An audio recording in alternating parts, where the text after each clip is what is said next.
ఏంది వాగ్దానాలు ఎటుపోతే నాకేంది అని చెప్పి ఆయన సైలెంట్గా ఉన్నాడు.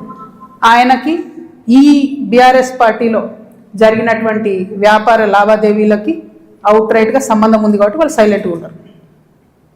So let time decide. ఎప్పుడన్నా ఎవరైనా ఎంక్వైరీ చేస్తే డిసైడ్ అయితే చూద్దాం. ఏమీ కాకపోతే నాకెప్పుడో ఒకసారి టైం వస్తుందిగా. దేవుడు దయ ఉంటే నేను ముఖ్యమంత్రి అయితే కదా ఒకనాడు. ఆనాడు మాత్రం 2014 నుండి 2014 తెలంగాణ వచ్చినప్పటి నుండి ఇప్పటి వరకు అన్ని అన్యాయాల మీద నేను మాత్రం ఆరాధిస్తాను.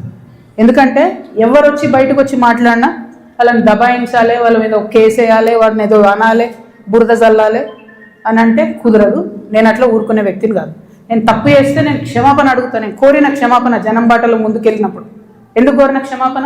నేను అదే గవర్నమెంట్లో ఉండి అమరవీరుల కుటుంబాల కోసం గట్టి కొట్లాడాల్సిందే అని నాకు మనసుకు అనిపించింది కాబట్టి నేను క్షమాపణ అడిగిన.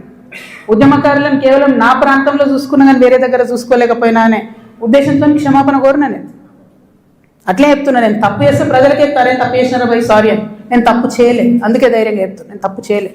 అయినా సరే నా మీద ఏదో బుర్ర చల్లాలి అంటే ఊరుకోను. భగవంతుడు నాకు అవకాశం ఇచ్చినప్పుడు మాత్రం అన్ని బండారాలు కూడా బయటికి తీస్తాను. నేనేడో టార్గెట్ చేసిన భయ్. ఇప్పుడు నేను నిన్ను కొడితే నువ్వు నన్ను కొట్టవా చెప్పు. వాళ్ళు నన్ను టార్గెట్ చేస్తే నేనేం చేయాలి? మరి నేను ఊరుకోవాలను. నేనైతే గాంధీ తాతను కాదు. నేను అస్సలే మంచిదని కాదు నేను చెప్తున్నా. నేను కేసీఆర్ గారు అంతా ఓపిక నాకు లేదు. అస్సలే మంచిదని కాదు. నేను ఊరుకోను. నన్ను కొడితే 2 కొడతా ఉల్టా. ఎందుకంటే నాకు తప్పు లేకుండా కొడుతున్నారు, నాకు తప్పు లేకుండా మాట్లాడుతున్నారు. అది కరెక్ట్ కాదు కదా. ఏం రోగం చెప్పు. నేను ఏమంటున్నా? నేను జనంలో పోతున్నా, పిచ్చి లేచినట్టు పొద్దు నుండి రాత్రి వరకు ఎందుకు తిరుగుతున్నా నేను? I want to understand. ఏం జరిగింది 10 ఏళ్ళు బీఆర్ఎస్లో, 2 ఏళ్ళు కాంగ్రెస్లో? ఏం జరగలే.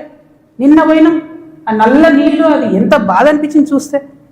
ట్యాప్లో డ్రైనేజ్ వాటర్ వస్తాయని ఇప్పటికి కూడా హైదరాబాద్ మహానగరంలో ఇంకా అంత అందమైన నగరానికి కేటీఆర్ గారు నేను ఇట్లా చేసినా అని, ఇప్పుడు రేవంత్ రెడ్డి గారు గ్లోబల్ సమ్మిట్ పెట్టి నేను ఇట్లా చేసినా అని ఏం లాభం చెప్పు?